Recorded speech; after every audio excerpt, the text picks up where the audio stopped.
It is finally NBA Draft Week, the moment we have all been waiting for around Oklahoma City as the Thunder prepare to add 2 lottery talents to their team.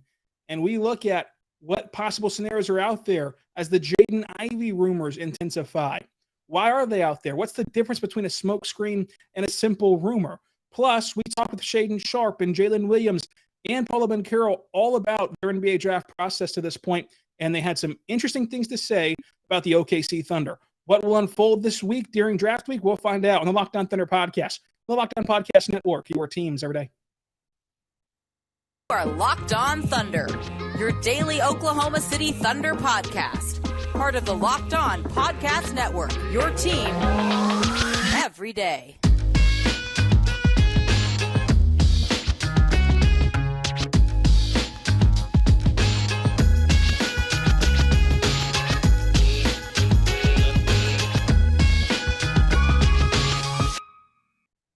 Let's get it going on the Locked On Thunder podcast, on the Locked On Podcast Network, your teams every day.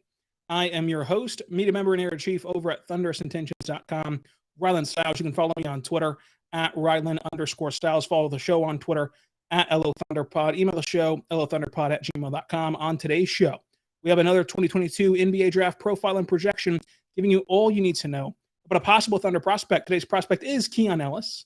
The rumors are only getting louder surrounding Jaden Ivey and the OKC Thunder. What does that all mean? Plus, we talked with more NBA draft prospects over the weekend. What do they have to say about the Thunder and their own pre-draft experiences? Today's show is brought to you by BetOnline. BetOnline is where you can bet on sports. That's where the game starts. Check them out today. And thank you for making Locked On Thunder your first listen every single morning, every single day. We're here for you talking Thunder basketball. Jam-packed week this week. Monday through Friday. Friday, we're going to recap the draft. Thursday, we're going to preview the draft. Wednesday, what's the best case scenario and worst case scenario on draft night for the OKC Thunder? And what's the most realistic case scenario for the Thunder? On Tuesday, we're answering your draft questions as we wait for the big day. Again, you can follow me on Twitter at Rylan_Stiles to ask those questions, or simply leave them in the comment section down below if you're watching on YouTube. But the Jaden Ivey rumors continue to grow. And what do they mean for the OKC Thunder? Can we just stop calling everything a smokescreen? Because there is a slight difference in a smokescreen versus just a good old-fashioned rumor. For it to be a smokescreen, there has to be an obvious benefit to somebody. And so you look at this from all 3 angles. Number one, why would the Thunder leak this a month out from the draft? They're notoriously a tight-lipped organization, an organization that does not leak information at all. And so we know their pick a month out from the draft. It's happened before. They leaked all this about Pokusevski. Again, not they specifically, the Thunder, but it got leaked by someone that they were going to take Pokusevski, and we knew that for weeks on end before the draft. But it's also fallen through before. We were all convinced that James Bouknight was the pick at 6 last year, and lo and behold, it was Josh Giddey. So everyone has their case study of why this is or is not true from a Thunder perspective. But if you were the Thunder, why would you want this out there? Because it really kills some of your draft leverage in a trade down scenario. You trade down to 4, and you're gifting Sacramento one of the big 3 in what has been perceived as a 3-man draft. We had Derek Murray on the podcast 2 weeks ago now, talking about that inside the NBA, this has been considered a 4-man draft the whole time, and some teams have Jaden Ivey in the top 3 of this draft, but perceived to be a 3-man draft. So you're going to give them one of the 3 bigs that can pair with Sabonis and Fox and be a win-now team. If they know you're taking Jaden Ivey at 2, they have no incentive to sweeten the pot other than the standard deal of, hey, look, we'll give you 4 plus a future asset. You give us 2, and it's a done deal. But if they figured you were going to take a top 3 player, you could say, we're going to give you a substantially better player, perceived as a substantially better player for Jaden Ivey, as a gift or whatever for you. Maybe you can squeeze some more out of him. That one, again, that's not really how trades technically work. I mean, again, the Fultz Tatum deal, the Luka trade deal, those were all just get our guy plus an additional asset. But you do lose any leverage that you could possibly have in a trade down scenario for the Thunder. Now, why would the Kings leak this? There's a couple more reasons for the Kings to do it, but still not very good ones. Number one, to show that a smart team really likes Ivey. Like, everyone respects the Thunder in the draft, especially high in the draft. Everybody respects what the Thunder are about, what they're going to do, who they value. And so, you leak it out there that you're going to take the guy that Sam Presti liked. And so, in a way, you have the Sam Presti approval. And this is an organization who we found out runs trades past Presti, even though he's not involved in the trades, runs them past Presti to see how he evaluates them. So it would mean a lot for the Kings to have that sign off from Presti that he likes the prospect that they're going to take. Obviously, that's not a huge incentive to make this deal, right? To leak this out if you're the Kings. But again, maybe that's the play, right? The Kings want to show their fan base and show the NBA they're taking a guy who Sam Presti loves.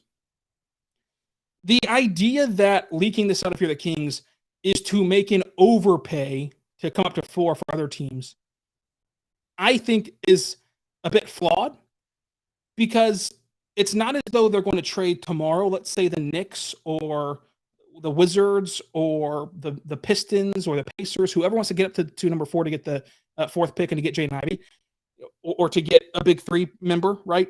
Whatever the advantage is, right? If you're going to leak out that the Thunder are going to take Ivey at 2, the advantage would be that the 4th pick still controls one of Jabari, Paolo, or Chet. And if that's your play, right? If that's what you're doing, leaking this out early doesn't really have that much incentive, because this deal's not going to get done tomorrow. This deal would be done on draft night whenever we know the picks, and front offices know the picks before we do.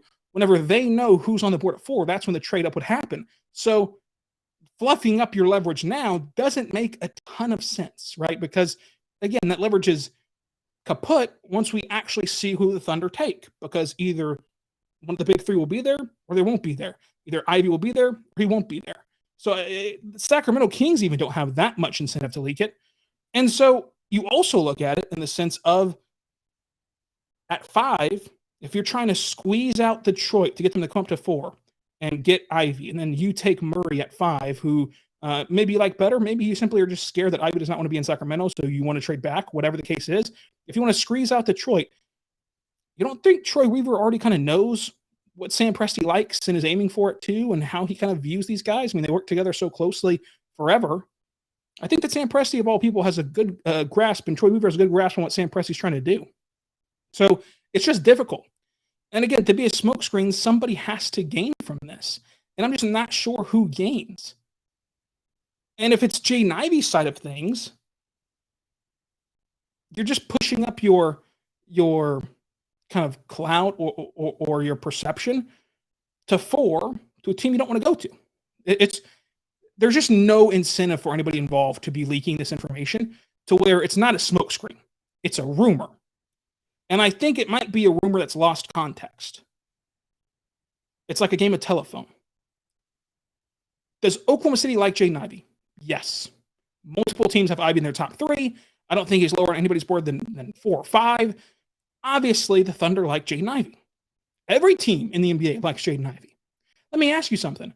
Do you think that the Pistons liked Jalen Green last year? You think that Troy Weaver evaluated Jalen Green highly, or Evan Mobley highly, or Scotty Barnes highly? Sure. But he can only pick one player. And he picked Cade Cunningham. The Thunder like a lot of guys. The Pistons like a lot of guys. Orlando, Houston, Sacramento, they like a lot of guys. Especially at the top, the draft has talent. So, yeah, the Thunder like Jaden Ivey. But sometimes you like a guy and you're not in a position or in a range to draft him. From top to bottom of this draft. And in every draft. Now, could the Thunder trade back and select him? I think it's possible. I think it's possible they could trade back from 2 to 4 to get Ivey if that's their guy. If I had to bet my own money on it, though, I would bet that they stay put and draft either Chet, Paolo, or Jabari. Can Jaden Ivey and Josh Giddey fit together? And SGA, can they all 3 work together? I think yes. I've done a full 180 on this. Talking to people in the NBA, talking to Derek Murray, talking to Richard Stamen at Mavs Draft on Twitter, talking to a lot of these guys, and watching more Ivey and more Ivey and more Ivey. I do think that they can all work together. I had that same sense of panic whenever this first started, but I do think they can all work together. And then the last thing is, can the Thunder trade up to 4 to get him? And then you draft 2 guys in the top 4. Look, that's the dream scenario. That would be one of the craziest nights in NBA history in terms of the draft for one single team. But I still think it's too tough to do. I would, again, not bet on that. I think it's way too tough to have happen to go from 12 to 4. But never bet against Sam Presti. So again, this seems like a rumor that has lost context more so than a smokescreen to deploy to gain leverage. That's just how I view it right now. But I do want to tell you about our friends over at BetOnline, folks. BetOnline is your number one source for all of your betting needs and sports info. Find the latest odds, sport developments, league reviews, and news, including this year's Stanley Cup and Major League Baseball. BetOnline is your continued source for all your sports wagering information, including betting on esports and scores and WNBA. And BetOnline.net remains the best spot for all your sports scores, podcasts, and news this year. BetOnline is the fastest and best way to check in on your favorite sports events, including MMA, boxing, and golf. Go right now to their website or even use your mobile device and check out BetOnline right now. This is how easy it is, folks. It's happening BetOnline. You go to their sports book, and we got baseball odds, but we even have basketball futures. There is no NBA games right now, but a future bet on who will win the title next year. The title favorites are the Golden State Warriors at plus 450. The Thunder are tied for the worst odds. So if you think that the Thunder can do it, throw a little shekel down on the Thunder to go in a chip next year whenever they get Ivy and Chet. Go check it out. BetOnline, wherever you have internet access, you can check out BetOnline.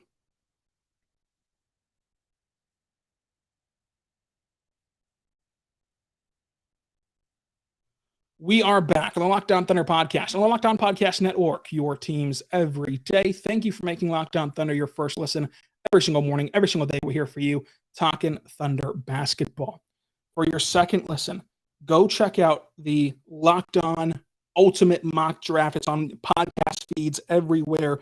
Just search up the NBA Ultimate Mock Draft on Apple, Spotify, or anywhere else you get your podcasts from. I believe that the full show will be posted to YouTube once it's all out there. It's being put out there in 3 separate parts. So today will be the third, and then I think tomorrow it'll be on YouTube. But if not, we're also going to review the show tomorrow, so you'll know everything that's in there that you need to know regarding the Thunder. But still go listen to it because it has breakdowns from our NBA Big Board show. It has talk from Ryan McDonough, former executive, Brian Scalabrine, just all these kind of former players, execs, and everybody else. So check it out today.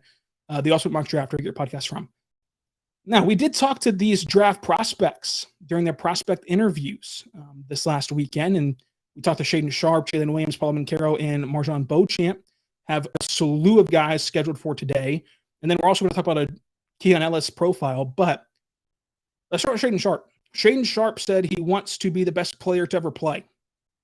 And this got met with pushback because it's a guy who we haven't seen play at a high level, haven't seen him play in college before. But I think it's unfair. I think that this comes from a place of hate. It comes from a place of disingenuous, right? If you're saying, oh, well, how can you say that when they're playing an NBA game? Chet Holmgren said the exact same thing. At the lottery, the day after the lottery, he was interviewed by ESPN, and they asked him who's the best player in the NBA. He said, me in a couple months. That was applauded. That was just the best thing you've ever heard. But since Shaden Sharpe saying it, it's awful. That same day that Shaden Sharpe said this, then Shaden Sharpe said he was the best player of all time. Jaden Ivey was interviewed by Bleacher Report, and he said he wants to be the best player of all time. We've got 3 instances of prospects in this draft, and there's going to be more to come as we start interviewing them more. 3 instances of guys at the draft who say they want to be the best player to ever play the game. Only one guy is getting pushback, and that's Shaden Sharpe. But that doesn't make a lot of sense to me. I feel like that comes from a place of hate. He also said that despite talking with Coach Cal and his camp, ultimately the decision not to play rested on his shoulders, and he decided not to play. And that he has no regrets not playing because he's in a position right now where he's working out for NBA teams, so he must have done something right. As far as OKC goes for Shaden Sharpe, he has not talked to SGA yet about OKC, but he did get good feedback from the Thunder, he said, during the pre-draft process. So that is great to hear. It's been widely reported that the Thunder are in on Shaden Sharpe or looking to trade up for Sharpe or for Ivey, and here's who's worked out for so far: Oklahoma City, Detroit, San Antonio, Charlotte, and Portland. And he will work out this week, or maybe he did it over the weekend. We don't really know the exact date, but he will work out as of Friday with Indiana at some point. All teams kind of in that range. The Charlotte Hornets are the only team behind the Thunder that have worked him out. And so we'll see. I don't think Detroit takes him at 5. He said that San Antonio was his best workout, so San Antonio kind of has their ears perked up now on the radar. And then again, Portland probably goes with the win now guy. And I just struggle to see his fit with Rick Carlisle, but maybe Rick Carlisle shocks us and takes him in Indiana. He says that he's a great scorer as well as playing defense, which defense has been a generic complaint on him. To me, you look at his frame, his athletic ability, and you look at moments in time in these games where he was locked in, he played good defense. The problem is when the games are kind of more relaxed and pickup style and going kind of half speed, everyone on the court's going half speed, not Shaedon Sharpe. It's hard to play lockdown defense, but whenever the game's picked up intensity and picked up the level of play, and he was asked to play tough defense, he was able to do it. And again, I think that his frame and his athletic ability and his length can really help him be a defender. He models his game after Kobe and MJ and Tatum and Beal. That's awesome. And then here's another point of contentment for a lot of people. He wants to win Rookie of the Year and be an All-Star and a Hall of Famer, and of course, eventually the best player to ever play the game. And that got a lot of pushback. Why not win a title? Where's the whole winning a title portion? Look, guys, I got news for you. Most of the time, if you're an All-Star, if you're a Hall of Famer, if you're the best player to play the game, you're going to be in a position to win titles. That's just how it typically works. Now, there are case scenarios where Hall of Famers and all-time greats don't ever get a title, but you're in position to win them. You kind of need to be a Rookie of the Year, All-Star, Hall of Famer to be in position to win them. So he was talking about his personal goals. That was the framing of the question. Sure, some guys still say win a title, but he was asked a question, he answered it. And he was kind of a no-nonsense kind of guy. Like the words he was saying, like if you just read them, very, very, very eye-popping, very kind of interesting. But the tone, you ask a question, he answers it, he moves on. That's it's a nonchalant type of tone. So he was asked a question, he answered it, he moved on. I think that this interview was picked apart for obvious reasons. He's a mystery prospect who we can't pick apart on the court, so he must do it in every other aspect. But his answers are pretty standard across the NBA and across prospects. Every prospect in every draft says they want to be the best. It's no surprise that Shaedon Sharpe believes that. Jalen Williams was also interviewed, and he was one of my favorites to talk to. He was awesome to talk to. Jalen Williams mentioned that the heat and humidity in OKC was different. It would be an adjustment period, obviously, and we can all relate with that. He said that OKC just wanted to see him compete in his workout. Kennedy Chandler was also at his workout in OKC. He said that OKC has seen him play a lot, which was interesting. The reason that that's interesting is because he said that OKC seen him play a lot. He said that after he said, most NBA teams never got to see me play because I'm on the West Coast, and if you're on the East Coast, and that's too late for you, blah, blah, blah. So he made the conscious decision to say that a lot of NBA teams hadn't seen him play, but then when we talk about the Thunder, said that they had seen him play a lot, which just kind of adds to the narrative of the Thunder do more homework than anybody else, and the Thunder are more prepared than anybody else. So I thought that was kind of worth noting for fans and for the Thunder organization. He mentioned that the Thunder are a well-ran organization with history and culture, really structured. He said that they take the little details very seriously. Another note that I thought was funny, or interesting, was that he said Sam Presti was at the workout coaching the prospects, not just watching, sitting around. He was coaching them. He did say he worked out for the Clippers, Golden State, Denver, Memphis, Minnesota, Milwaukee, OKC, San Antonio, Atlanta, and has one scheduled with Cleveland. I don't think that he'll be at 12. I think that his range is more so, 13 to 20. But, you never know. If he impresses the Thunder that much, they might take him at 12 if they don't trade up. And I really like him. I would really like to see him play in OKC, but it's just kind of tough to get to because he's kind of in a different range than what OKC is a pick in. Paul Banchero talked to the media, and this interview was also picked apart for obvious reasons. This is a top 3 pick.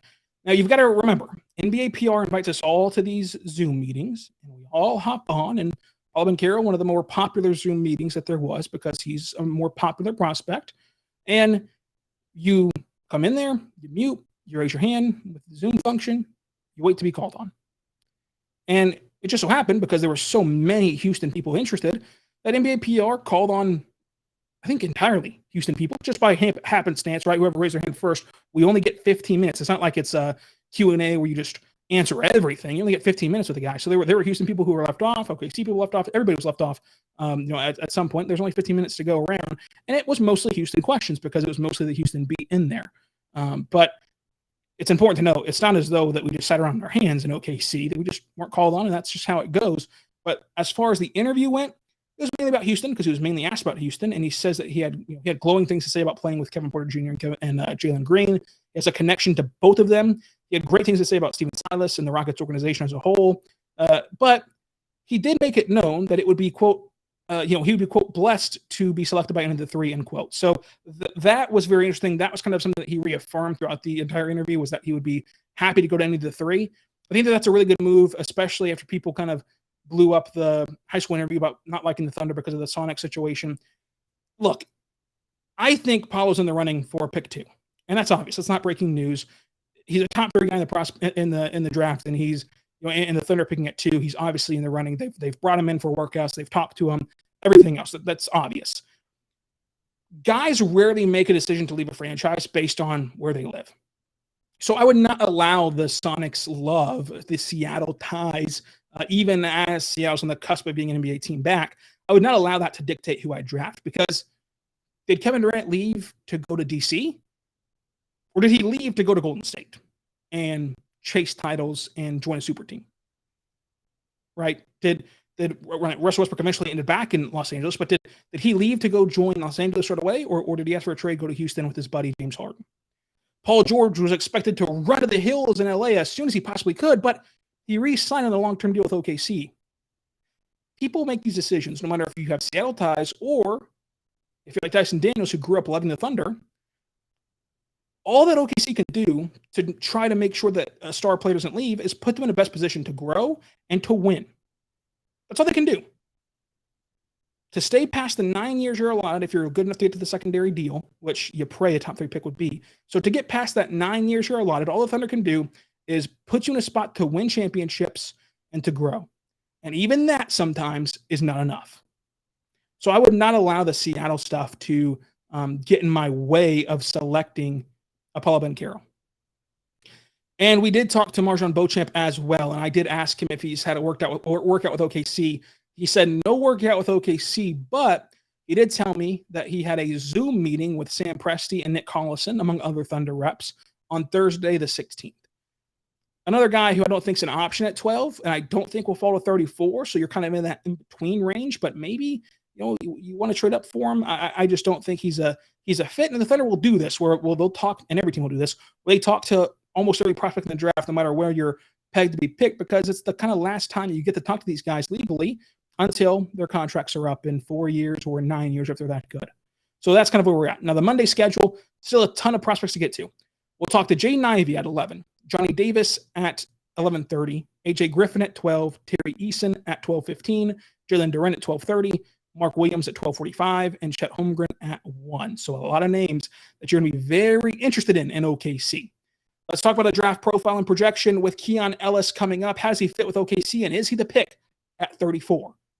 All coming up on the Locked On Thunder podcast, on the Locked On Podcast Network, your teams every day.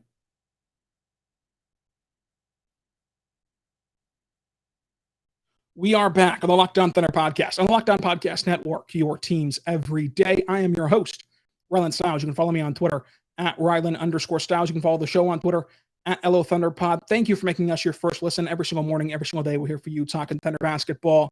Let's end the show with a draft profile on Keon Ellis, who stands 6'4", 170 pounds, and a 6'8" wingspan, and is 22 years old, out of Alabama. What does he do well? What does he need to work on? And let's talk about some synergy stats around Keon Ellis. So let's get into that right now. The strengths for Keon Ellis.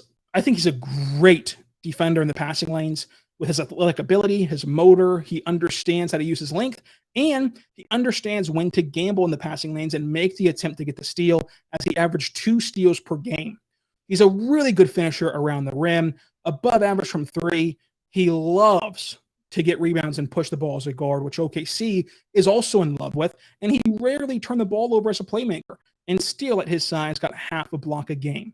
I love his defense despite his size. I would love Keon Ellis at pick 34. Here are his weaknesses, though. Obviously, he's an older guy, but The Thunder have gone that route in the second round before, specifically last year, whenever you drafted an older guy in Jeremiah Robinson-Earl and an older guy in Aaron Wiggins at 55. I think that even if he hits his max ceiling defensively, he can really only guard 1 through 3, which isn't a huge deal, but of course, a little bit of a weakness. And then my biggest question mark, the only real question mark I have for him, how does his defensive effort level translate to the NBA? And when I say that, I want you to think about Isaiah Roby. Nobody would confuse Isaiah Roby for a star defender or a lockdown guy. But nobody would call Isaiah Roby a turnstile. And that's because he gives effort. That's because he tries his best. That's because he's always in position to make a play, but sometimes his body fails him. Think about how often you see bigger centers than Isaiah Roby as he's playing small ball 5. Think about whenever you see that happen. How many times Roby is walling up at the rim, taking on the contact vertically, and is challenging a guy at the rim without fouling. But the guy still scores over him because there's only so much you can do with his body. And so if you cannot put on more muscle to Keon Ellis, and if he does not fill into his frame more, he can do everything perfectly and still not be a great defender. But again, because of his length and ability to play the passing lanes and gamble and get turnovers, I still think he'll be a very good defender in the NBA despite the negatives on him. But that is a weakness that I think that should be considered in OKC and with this pick with Keon Ellis.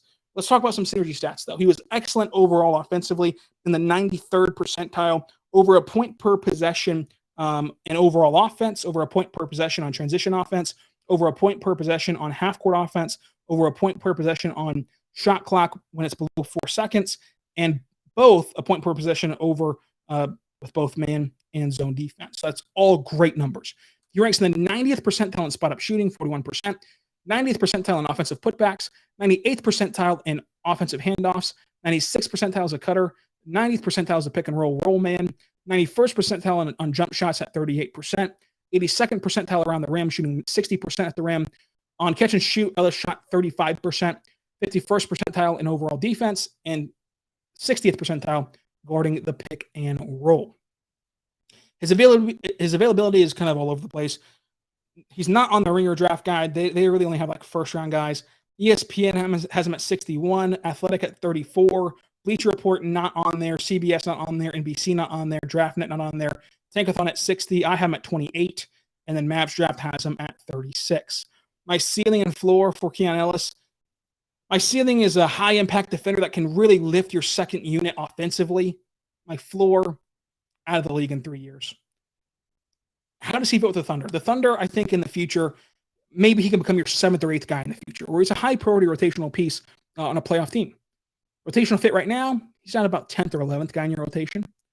The roster impact for the Thunder if you drafted Keon Ellis, to me, drafting Keon Ellis as a perimeter player would kind of signal that you're taking the flyer on him over a guy like Theo Maledon, who's on a non-guaranteed deal, and is another perimeter player, and already did not have that many minutes. Like, you think about when this team was full go in November, Maledon fluctuated in and out of the rotation. So, like, now you're adding another guy that you want to work on. It just wouldn't really make sense to keep around Maledon, who's on a non-guaranteed deal and kind of easy to get out of if you did go this route. Why the Thunder should take him, they buy into his frame and how he translates defensively. And why the Thunder shouldn't take him, what if somebody just totally unexpected tumbles to 34 and you just get insane value? That's kind of my only con with anyone at 34, right? Because at 34, you're just taking a gamble anyway. And so while I like Keon Ellis, as a Thunder like somebody else, whatever, the Thunder have worked out Keon Ellis twice, which is a good sign. They don't waste workouts, so working out twice is great. But I still would go with him, in my opinion. But again, if somebody just tumbles, like that you're not expecting to be there at 34, then you kind of make adjustments and react to it on draft night. But it is draft week. Thank you for listening to Locked On Thunder. And tomorrow we're going to be answering your questions, wrapping up media availability from every other prospect thus far, and getting you set for draft night. Wednesday is best, worst, and most likely case scenario for the draft. Thursday's an entire draft preview, and Friday's a draft wrap-up. So subscribe anywhere you get your podcast from, including on YouTube. And until tomorrow, be good and be good to one another.